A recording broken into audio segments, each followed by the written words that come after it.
It is a working for you case that we've been following for months now. The Arkansas judge who issued an arrest warrant for a school teacher.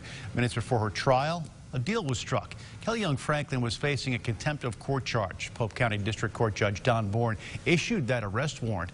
The court believes the payment was late. Young Franklin claims she paid on time and has the receipt.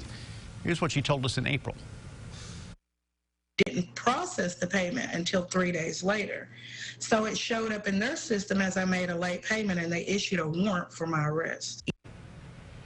Those fines stem from a case 5 years ago. The Russellville city attorney wanted to drop back then, but Judge Don Bourne said no. Ever since, Young Franklin has spoken publicly against the judge. KARK4's Mitch McCoy working for you. And Mitch, the Arkansas Supreme Court even appointed a special judge to preside over all this today. That's right, Bob. Hello, good evening to you. And before the judge could hear arguments on both sides, then decide who's right and who's wrong, a deal was made. Kelly Young Franklin pled guilty, will pay several $100s in fines, but she's leaving Pope County saving hundreds of dollars more. Nothing like a hot, breezy 100-degree day to make a deal. Solidifies why, we have the right to counsel. Kelly Ward represents Kelly Young Franklin, who's in a never-ending battle with Pope County District Court.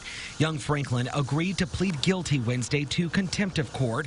In exchange, her court fines will be cut in half from $1,255 to $500.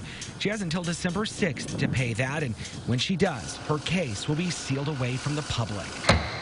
Point of order. Ms. Franklin. These rights include the right to return, the right to a fair and impartial trial. After years of trying to get someone to listen. I think Miss Young Franklin's the whole time just wanted somebody to speak for her, to be able to look at the case, look at evidence, and help to advocate for her position. Hey, Mitch with Channel 4. Pope County's Chief Deputy Prosecutor Heather Patton took on the case when Russellville's city attorney recused himself. Working for you wanted to know, should the arrest warrant ever have been issued?